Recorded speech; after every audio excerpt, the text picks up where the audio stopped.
esteemed guests, thank you for joining us today for this panel discussion on the other ways we learn and grow together. Our aim is to engage in a thoughtful discussion on topics like trauma-informed practices, social stability, and alternative modes of learning and exchange. Recognizing that these topics may provoke passionate discussions, particularly within the current complex context, we kindly request you to approach this conversation with an open heart and a commitment to understanding diverse perspectives. Now let's meet our distinguished panelists, each of whom brings a unique perspective to today's discussion. So first, we have Rima Ramadan, Country Director of PACES.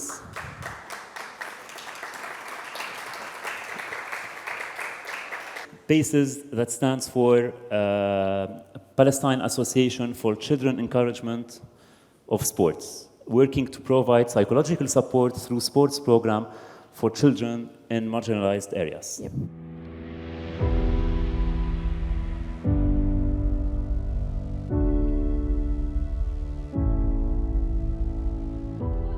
برنامج خطوات مش بس برنامج رياضي، برنامج تنمية مستدامة بيوصل اللاعبين لإدماجهم بالمجتمع كمواطن صالح.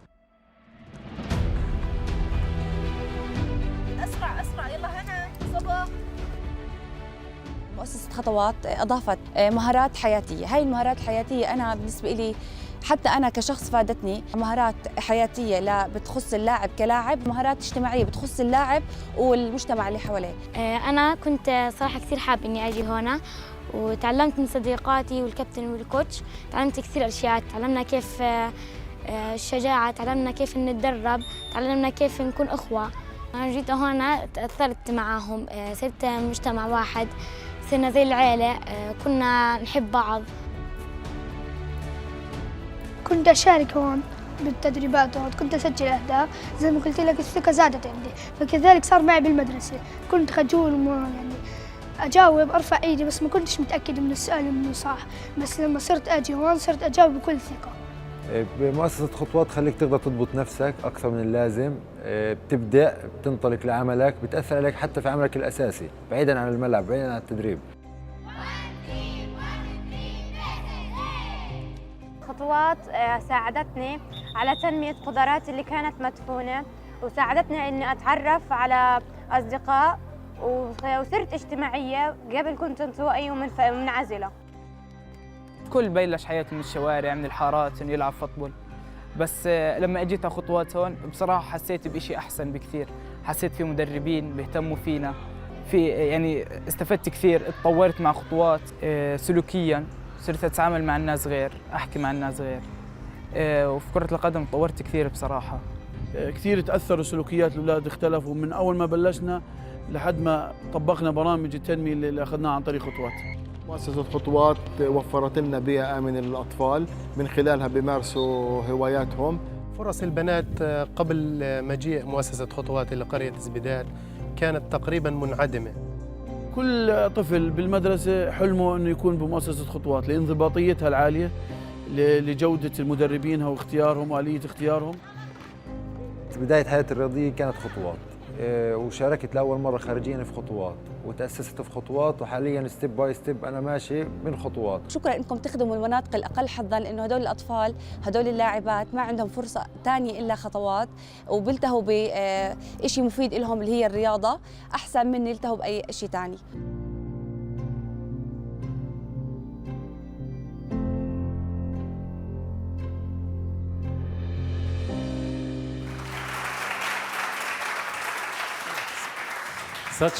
Such an inspirational video.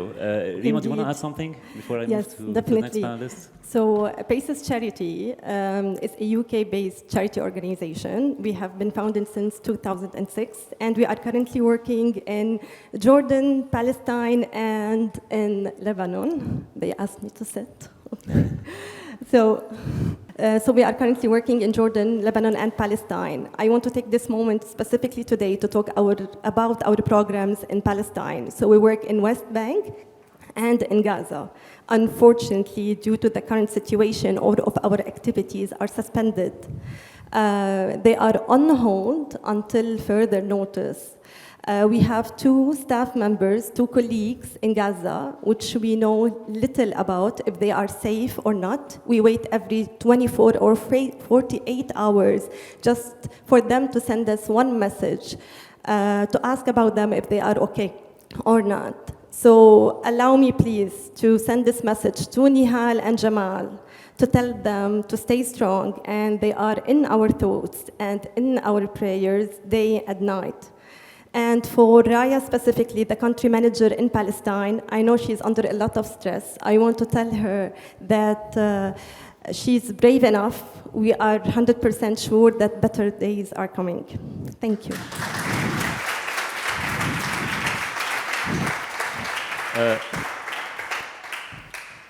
Thank you so much for this emotional message, Rima. Next, we'll go to Lea Baroudi, Director, I was searching for you. So Lea Baroudi, Director of March, a Lebanese NGO, promoting sustainable peace building and countering radicalization. لو ماشي اجت الجمعيه يعني ضبط نحن انا برايي بعتقد بالسجن. كان عم حكيكي هلا اللي بقلبي عن جد عم بمزح. انا داير اطفي تليفوني، عندي تصوير اخي وديع الشيخ، انا احسن منه هلا. احمد شعبان عمره سنه، مثل كاني ولدت جديد.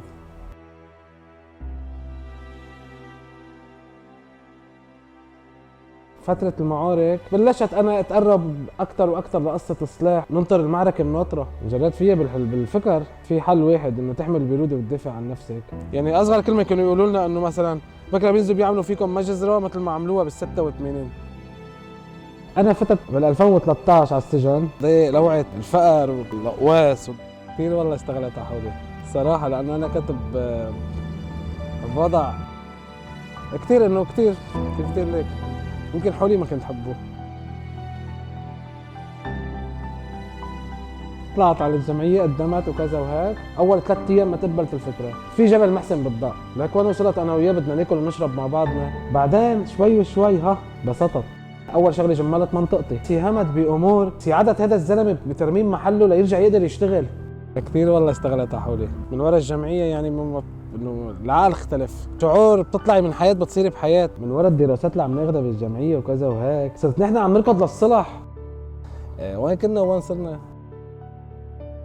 ما كنا نكره الجيش، امبارح كنا نكره الجيش، عايشين بقلق انه هلا الجيش بيطلع بيدهمنا، بعدين لقيت انه لا جاي الجيش للامن ولكذا ولهيك. هي بلشت دورة الفوتبول، دورة الفوتبول بلشت جبل محسن باب التبانة والجيش اللبناني، مشاركة بنفس الفريق. اول ماتش ثاني ماتش طلعنا، اخلاقهم حلوه نفسياتهم حلوه كذا وهيك، شوي شوي العلاقه صارت تتقرب. ورجع اجى مشروع معسكر تدريبي للجيش، بنوا المعسكر الجيش والجمعيه مع بعضهم وشباب عم نوزع الاعاشات مع الجيش، انه صرت انت واللي ما كنت تحبه صرتوا تحبوا مع بعض للفقير.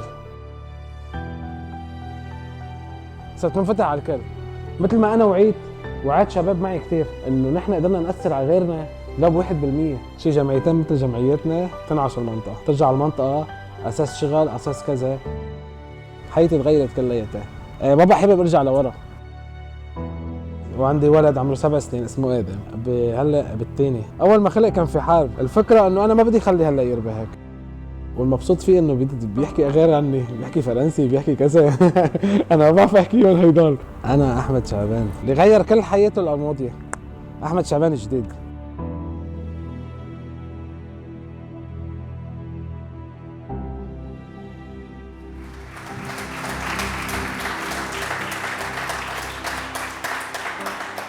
Okay, some hope بعد the emotions. So, do you want to add something, Lea, before we move to Ala? I just want to say that, it seems like this doesn't take a lot of time, but Ahmed has been, should I sit? لا بديك. Okay. As you wish. Ahmed, like around 350 so far, former fighters that have been engaged with us. The change that you see is really beautiful, but this is an effort that takes a lot of work in depth. So it doesn't come with a set of classes or with a set of workshops, but it can happen. And Ahmed, like many others, and that's the point, they start themselves becoming peace builders and agents of change, and they have more credibility than us anyway to do that. As I said, so far over 350 of them, some were even fighting in Syria or in Iraq. And just to tell you, and that the root causes of violence and of what the resulting traumas and radicalization is due to a sense of injustice, of dehumanization, and bringing this alternative back to them with a complete program that tackles so many things at the same time. We will talk about them more. Takes a lot of resilience, but if you believe in it, it can happen. Thank you. Thank you so much, Lea.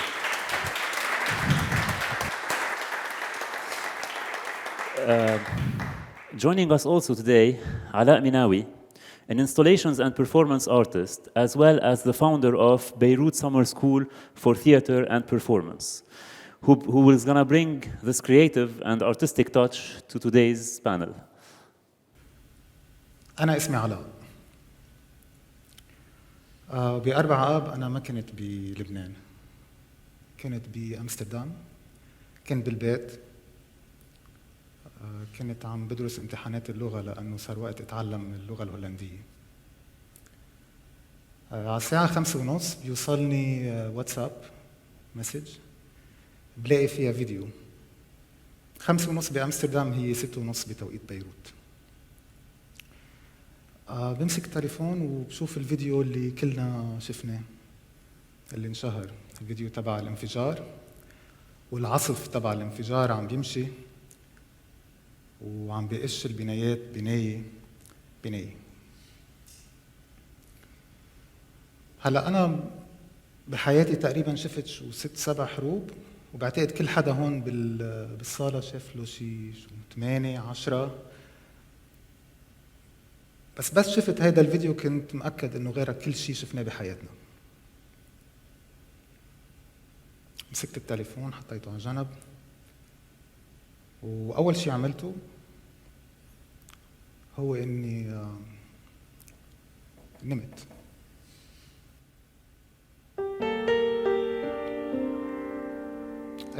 نمت.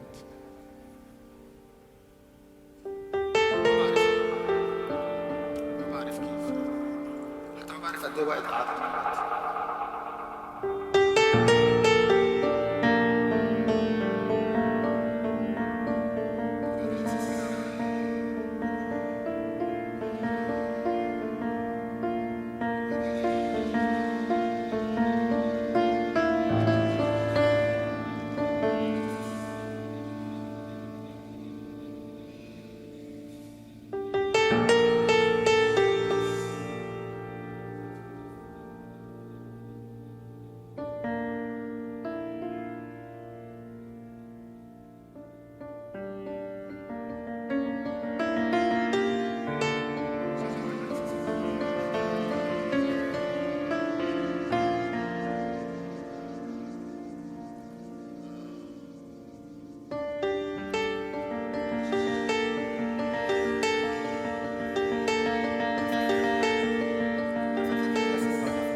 Thank you.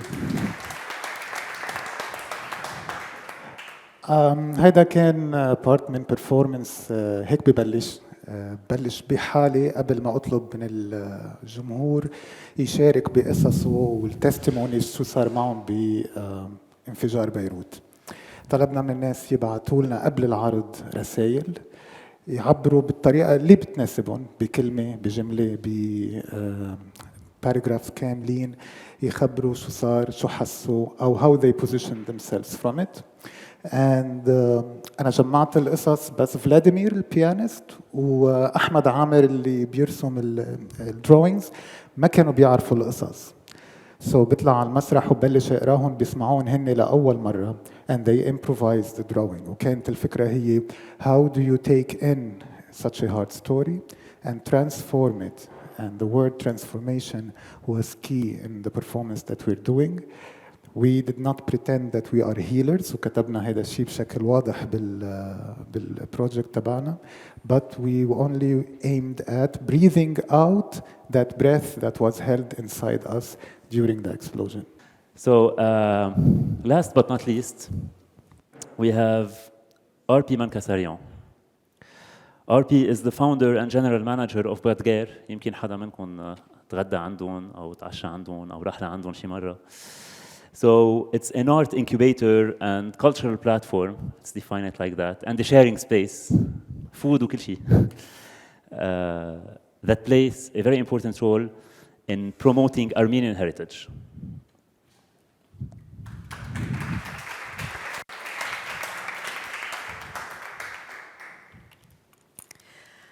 I am glad to be among you, and thanks to the foundation TAKREEM. So, let me start with a warm salute to the welcoming land of Lebanon, which became the land of salvation for a multitude of refugees throughout the ages. Among the people who were massively and tragically moved to Lebanon, I will share with you photos of 2 Armenian refugee families who were cut out and deported from their motherland, Armenia, in 1915. Here is my mother's family, this one, who kept walking for months the long march from their ancestral lands, crossed borders, and reached Bulgaria. Then, miraculously, they met my great-grandfather, and in 1927, they settled in Lebanon. A similar fate was to hit my father's family. They were partly killed, and the remaining were deported. They arrived to Aleppo with few relatives, and finally they moved to Lebanon to settle in 1938. In a similar way, hundreds of thousands of families fled from this tragic event of genocide, desperately spreading to Lebanon and to over many Middle Eastern and other countries of the world. You can imagine the tremendous trauma hitting the people because of the following major reasons. The fear of persecution and death that kept haunting them for years. The worry of searching for work, food, and shelter to survive and keep their children alive and their culture as well. The language barrier, creating for them communication problems in their new environment. The sorrow for having left everything behind them and for their own future. The story of people passing through traumatic,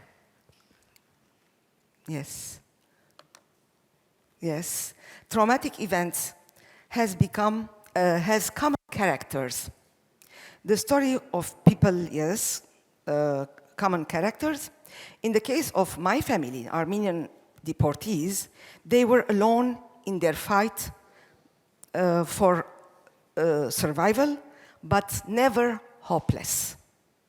They were needy, but didn't solicit mercy to assure their life. There's that collective story, millennia culture, and experiences through centuries help them struggle collectively and overcome the most difficult stages of their tragedy. A pathway where there is no place nor time for revenge and violence, but to restart all over again and recreate together what they had lost. They had to prove to themselves first and to the world that they were alive and they could give the best they have.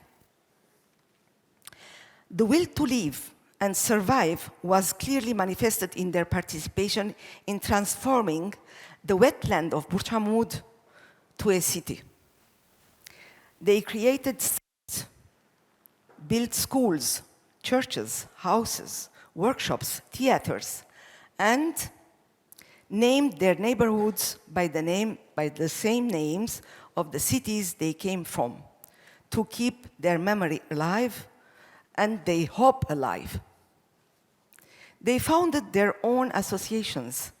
They published their own calendars, books, and newspapers. They brought with them their distinct know-how and developed many crafts. They played their own music and danced their collective folkloric dances and prayed collectively. The whole community was committed to preserving and transmitting their cultural heritage to the younger generations. Their cultural heritage, and also the legacy. In 2012, as a family project, we created at Burj Hamoud the space called Badguer, which means image in Armenian, the House of Creators and Artists, an association. It embodies the spirit of our people, which is peculiar and has a peculiar cultural specificities. The main objectives of Badguer has been to, the main objectives were or are to speak out the story of our grandparents and witness their story, their history, and make it live by sharing their memories that were passed to us from our young age. Guide visits inside the neighborhood of Burj Hamoud to get to know and to promote the local skillful craftsmen. Organize exhibitions and musical performances. Host people who are interested in the Armenian community and their experiences. Experience and go through the Armenian culinary specialties. The above activities strengthen the communication and relationship between people, creating a social network. This experience of being close to people within one lovely, warm, and home-smelling space that helps us to revive and share our stories, cultural, tangible, and non-tangible heritage, our traditional celebrations and food fostered the social cohesion. Thank you. Thank you. Thank you so much, Arpie, for this and for promoting Armenian heritage. Yes. Please, esteemed panelists, I invite you to join the stage so we can start.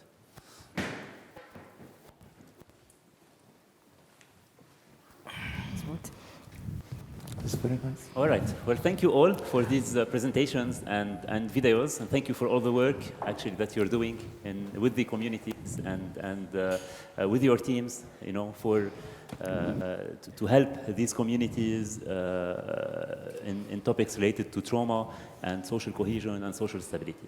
I'm going to start with Rima.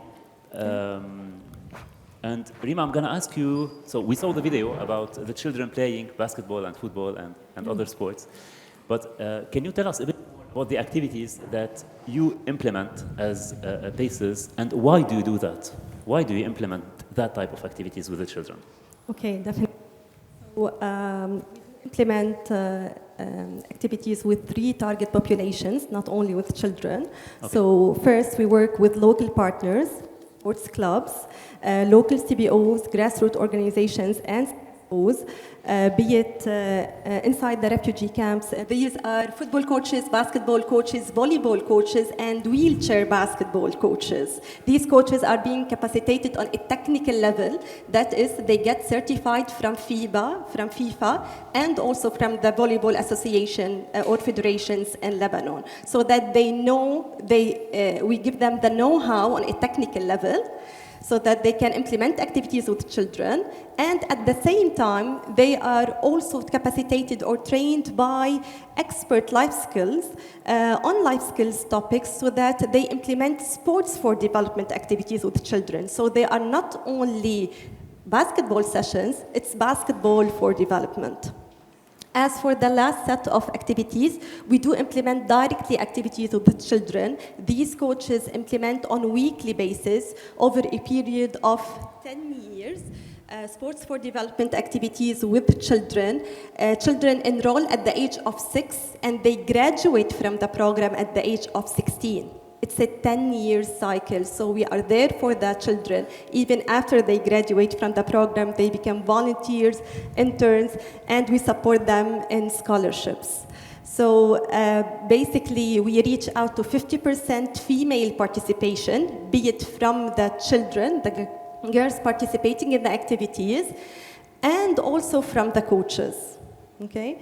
And we have something new that we are doing this year in Lebanon. We have our wheelchair basketball and sitting volleyball. So we are becoming more inclusive in our approaches, and we are very proud of these 2 teams. Bravo. Well, thank you for all that. So you actually use sports as a vehicle for life skills, and not as a finalité in itself, right? Exactly. So for us, you asked me why. Why? Exactly. Because we do believe in the power of sports. Okay? Mm-hmm. So sports for us, it's an educational tool, not only luxury or entertainment. It's a must for each and every human being, be it a child. So. Yeah. Okay. So using these sports to empower these children and these youth and building their capacities. Aims in the end to build maybe to improve their chances in lives, and maybe to improve social stability in their communities, right? So, yes. So given the history of conflicts in Lebanon between communities and within communities and everything, do you have critics that tell you that can you really achieve healing traumas and social stability through sports? Let's take social stability at the children level. Yeah. Okay? While these children are attending sports for development sessions, they are learning about tolerance, solidarity, self-confidence, mutual respect, trust, communication skills. All of these are somehow non-violent or non-violence aspects, which they all fall under social stability. Okay. So you have to take it step by step. You have to work at the grassroots level with these children. Definitely, it should be a holistic approach, working also with the parents on awareness sessions, working also with the clubs and the partners on a community level. But when it comes to these children specifically, all of these aspects, they do contribute to social stability and acceptance. Okay, thank you. Well, speaking about violence, let's go to Lea, who works with fighters. Lea, I imagine that the fighters with whom you work have seen a lot of things in battlefields and in their lives. So I guess that they have a lot of traumas, right? So can you tell us a bit more about this work with the fighters and your approach in healing traumas? Yes. And just also, if you can mention in your answer, how do you make sure when working with these fighters that you're not putting your team and the fighters themselves at risk? Or myself. Or yourself, of course, of course, at risk when working with these fighters. Okay. I'm going to start with this first question because I do believe that when you want to work on positive change, especially when you're working in something like sectarian conflict resolution, and there is a risk, and it's a choice. If you enroll in the army, you know the risks that are involved. If you work as a paramedic, there are risks. As a journalist on the front lines, there are risks. And so I think that this is a conscious choice that you take if you think that the impact or the result you will have is worth the risk you're taking. Now, did I know that at the beginning myself? To be honest, no, I did not know that. And so when I first started in Tripoli, so basically I moved from the corporate world as a consultant, etc., to studying mediation and becoming certified mediator. And I had decided to try and use theater initially to try and resolve conflict between people who are at war. Back then, I used to hear the news in Tripoli about the fights between Jabal Mahsen and Beirut Summer School, and how the media portrayed it as an ideological conflict, as terrorism, etc. And I said, this is where I want to go and try this. Especially that I was told that there was two neighborhoods that were just separated by one street that were fighting along sectarian lines, so Alawites and Sunnis, and along also political lines, because some of them were supporting the Assad regime, which were the Alawites, and some were against it. And they were separated by just this small street, living literally a few meters apart and fighting each other. And so when I decided to go up in Tripoli and start this project and try and bring in fighters to act in a play inspired by their lives, I was extremely discouraged, and I was told that, no, this is too dangerous, this is not going to happen, you know, you're gonna get killed. You're a woman. How are you gonna do this in such a conservative environment? You know, they're very hard and conservative people. Well, it took me a year to make this happen, actually, and to convince someone to support us, to fund this theater play. And it took me a year to convince people to give us access to these former fighters. When it happened, I can tell you it was not easy at all. I remember I used to search them at the door of the rehearsal halls and finding razor blades under their thongs and knives in their socks and guns in the back of their backs. At the end of the day, these people saw each other as mortal enemies, so it was normal. But because we told them the play was inspired by their lives, they started to share each other's stories.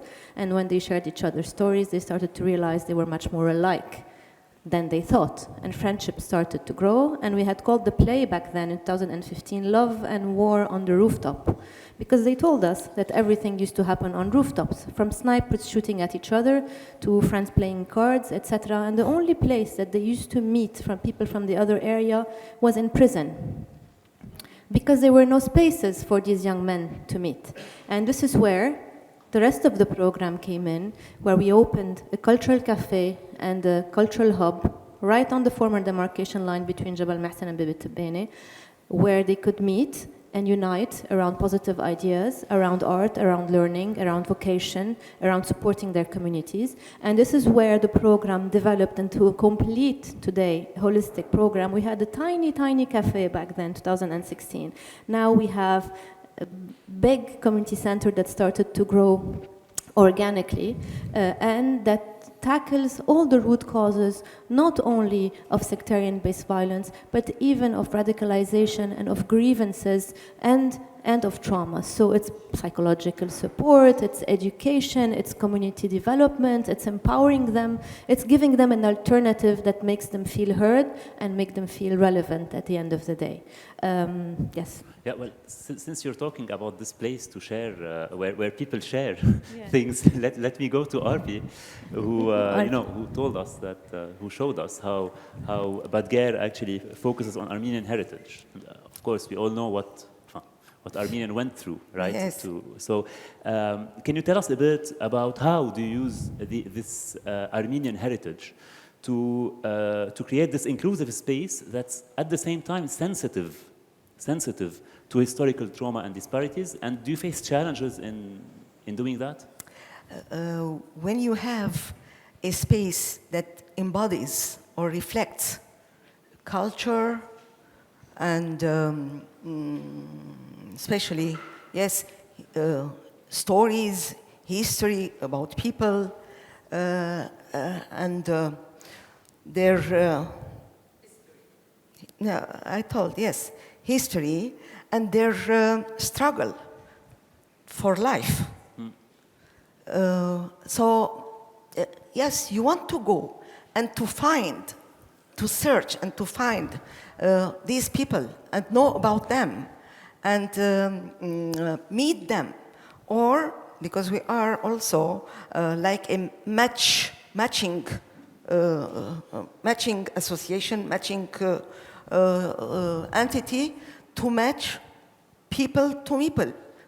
For example, designers, they come to Badguer to find executors.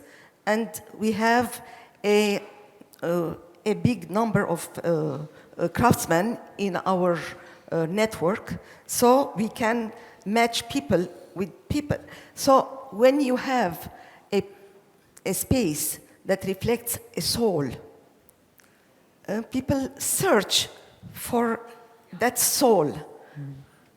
They want to find behind that soul the histories and the stories and the people.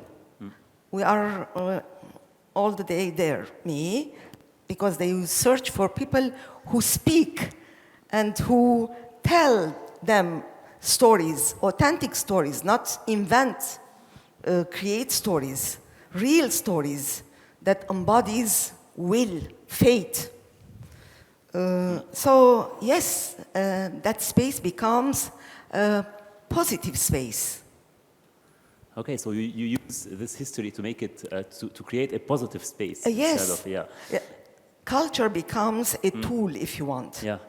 We know, all of us.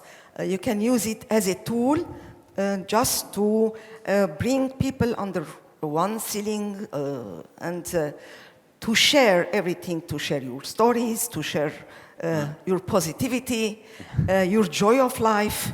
With good food, right? With good food, it helps. Yes.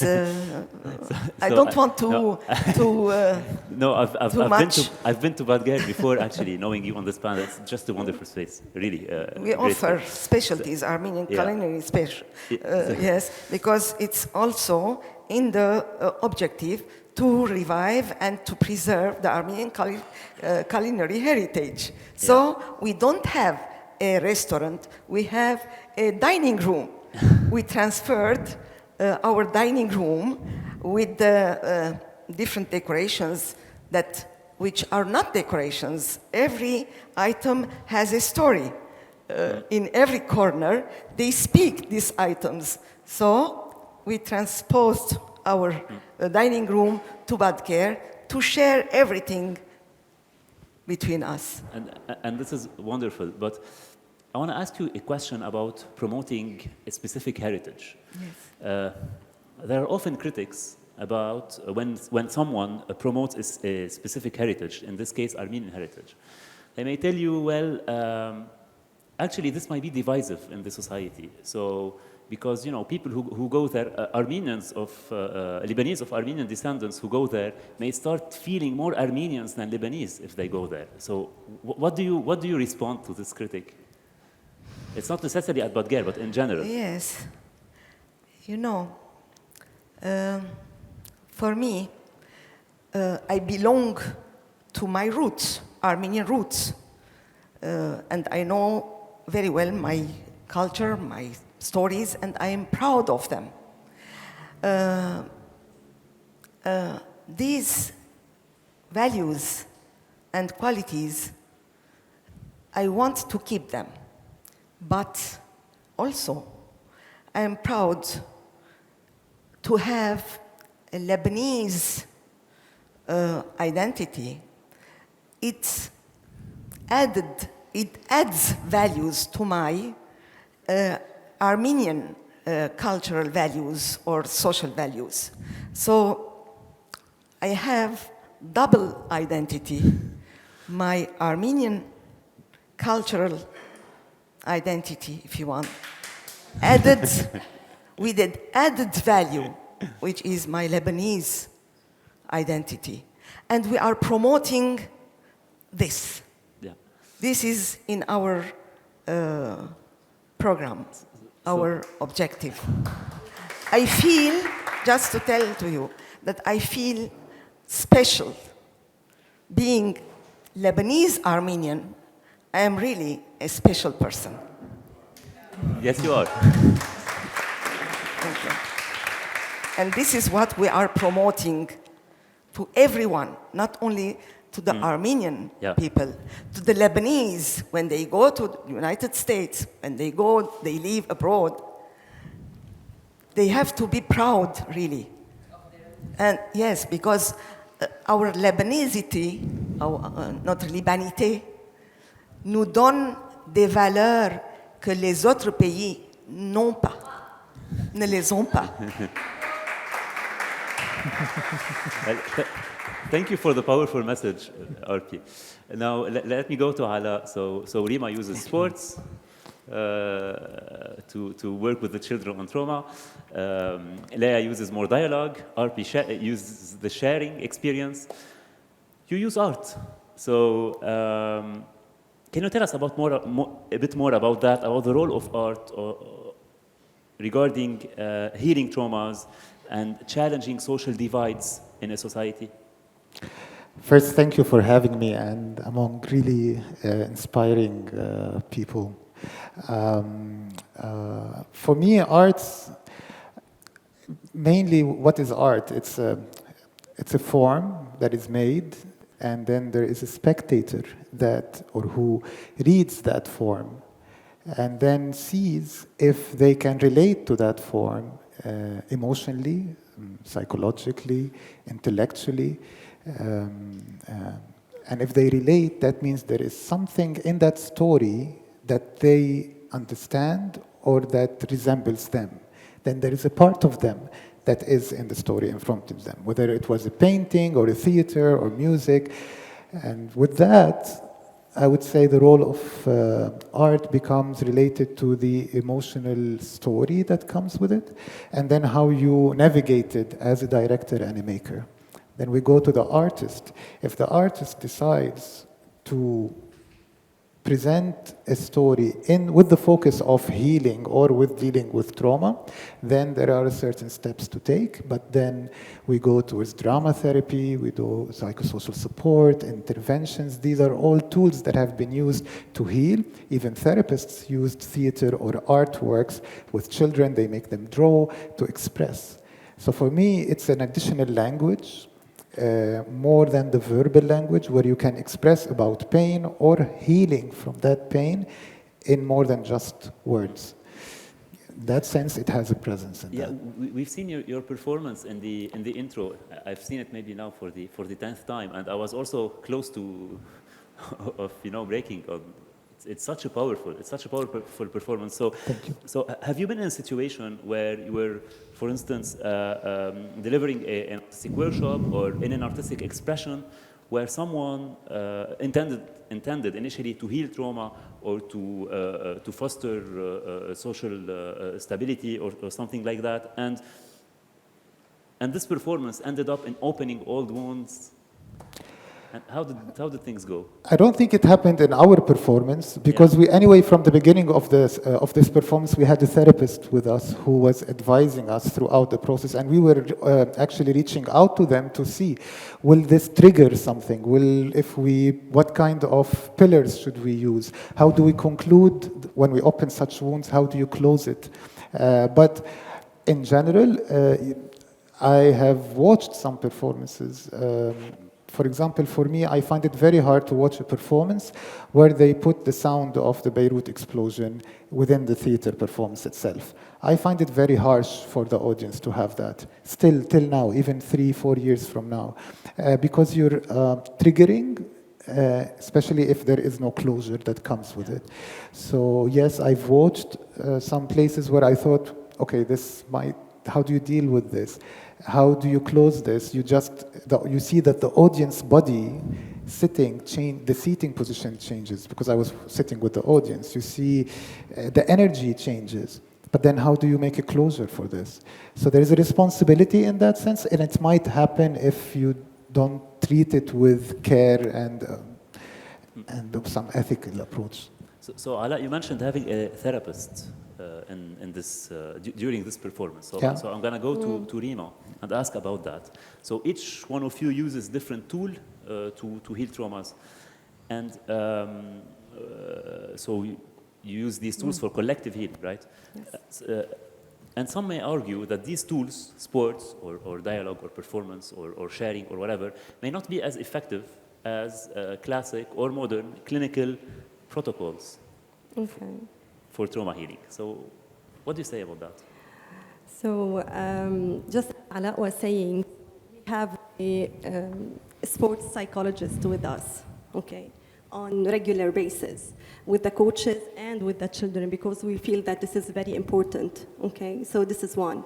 Two, when it comes to trauma healing through sports, I guess we work on this with children on 3 different aspects.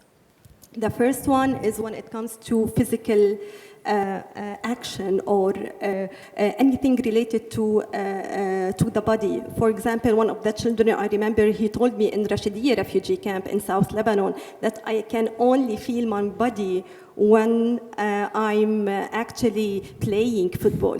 So this is very important. If we go for 10 minutes running or walking around the city, we would feel positive about it. So how about these children that they are attending a 2-hour session? It's a sports session that is very important for them.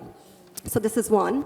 Two, the relationship and the trust that these children have with their coaches, their basketball, volleyball, and football coaches. It's very important to feel safe. It's a harm-free environment. It's a safe space for children. And you have someone who is there for you, encouraging you, motivating you, and at the same time supporting you whatever happens. So this is two. The third one is having a structure.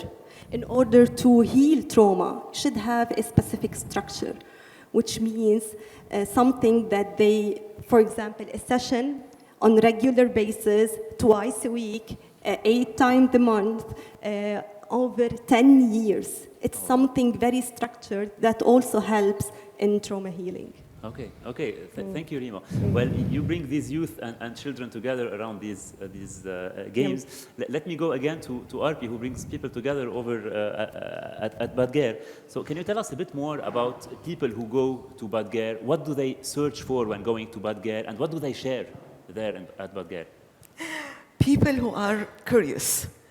They want to see something different of themselves, or what is around them. So we are always up to date. We have always something to share with them, new share.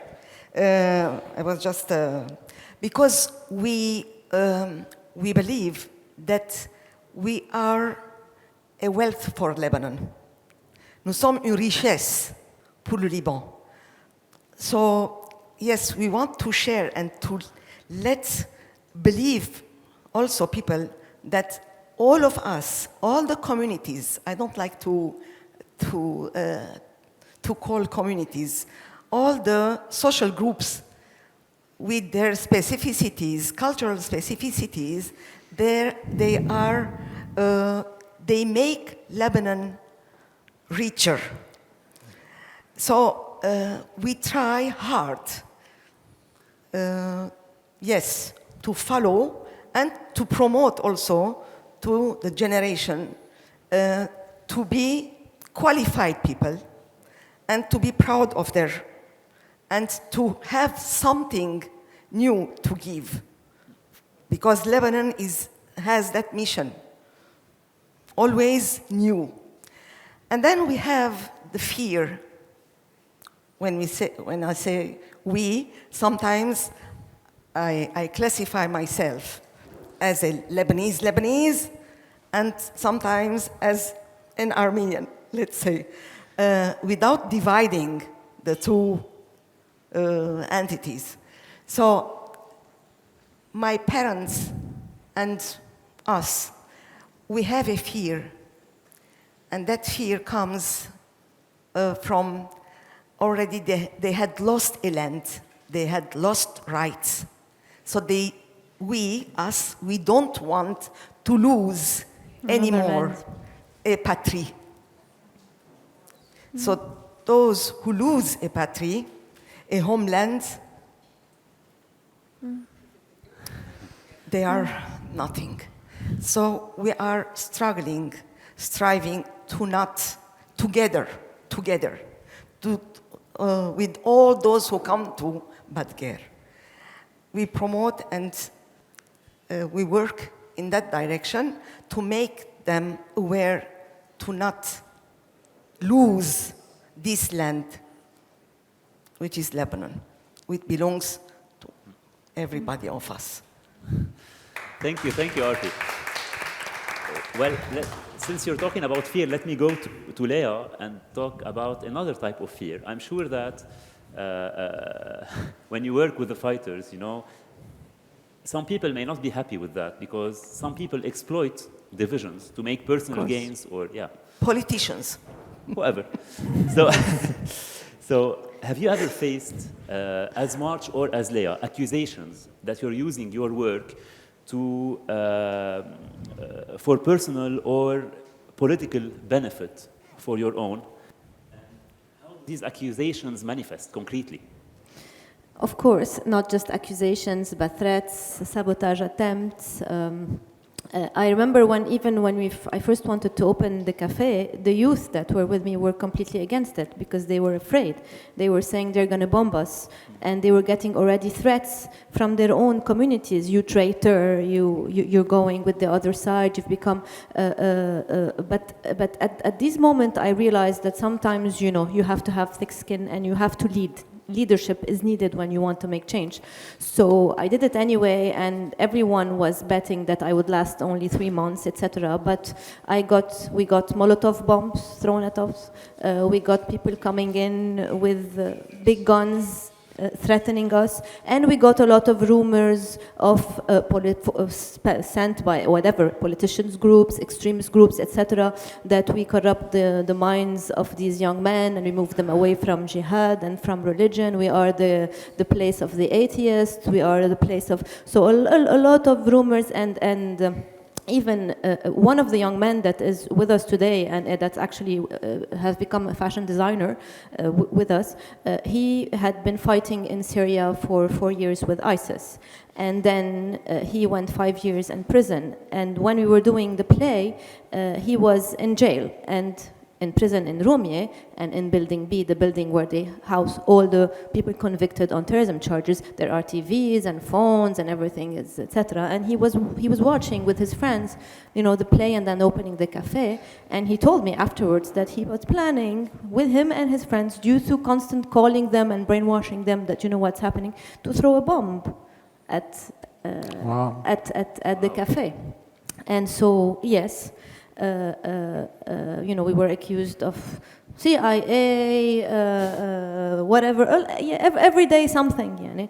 But at the end of the day, if these accusations are coming, it means we are succeeding. I mean, if they would have left us alone, it means we're not doing something right.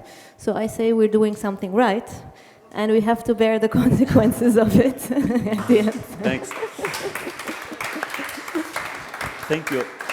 Thank you, Lea, for sharing these concrete examples, actually. And I'm thinking about you and March. You're a small organization in Lebanon, in a region that's boiling, where you have a lot of conflict, a lot of money invested in conflict and all that. So how do you ensure that the fighters or the beneficiaries or the people you work with do not go back, do not go back to fighting? How do you ensure the sustainability of the work that you're doing with these fighters? Okay, first, because I get this question a lot about, will fights resume or clashes between Bebet Tabbane, Jabal Mehsen or whatever. First, it's not up to me. if a war will come back, because we all know that wars are geopolitical and political decisions, and it takes a few small groups to reignite any fight. What I'm trying to do is to deprive them of recruits as much as possible, and in that sense, what I can say is that because the process that we work on is very deep and very in-depth, and we've learned so much by being every day on the ground and working with these people, what I can say first is that you start by understanding and identifying people who will never go back at all, people who would under extreme circumstances, and people who after some time you say it's not worth investing the time in. So this is something I can say that at least I know for a certainty. And I know for certainty that a lot of them will not go back. And the key to that is also to ensure for them something that they can continue doing afterwards in the future. And I heard what Arpie was saying, and I agree with her a lot on everything she said, but on two ideas that stuck in my mind. First is that how you can use history to promote something positive.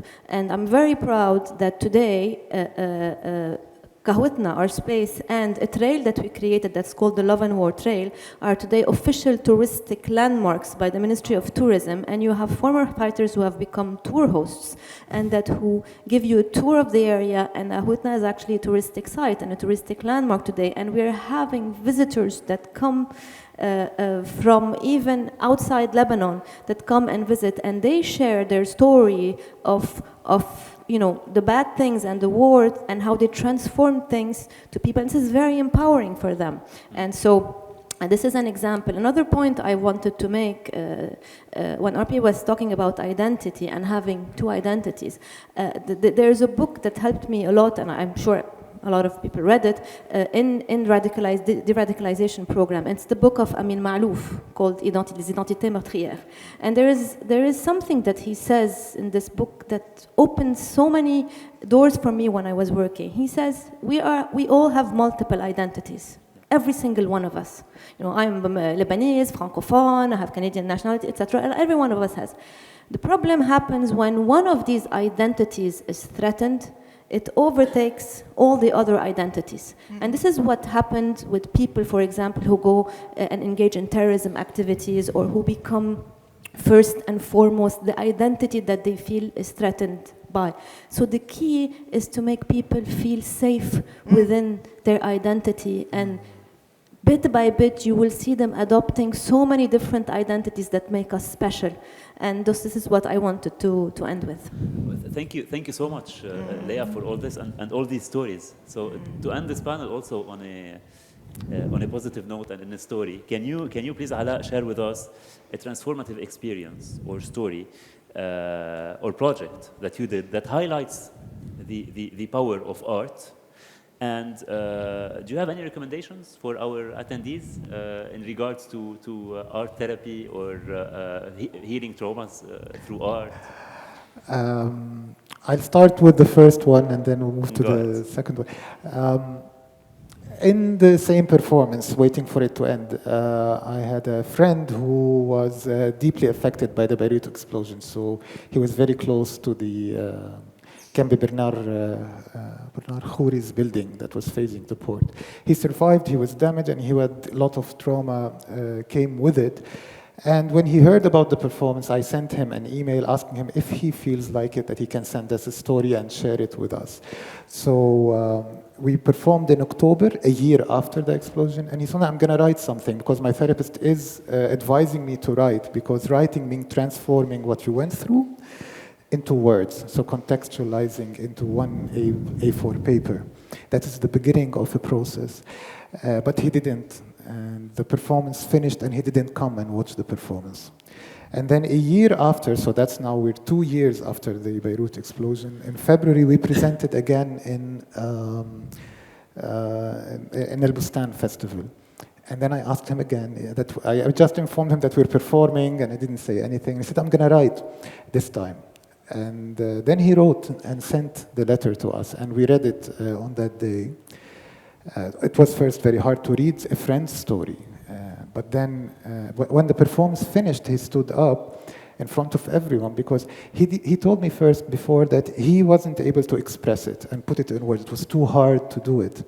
And then he stood in front of everyone and started talking about what happened, and started talking about that experience, and that this was for him, seeing his story becoming a painting and a music was extremely important for him.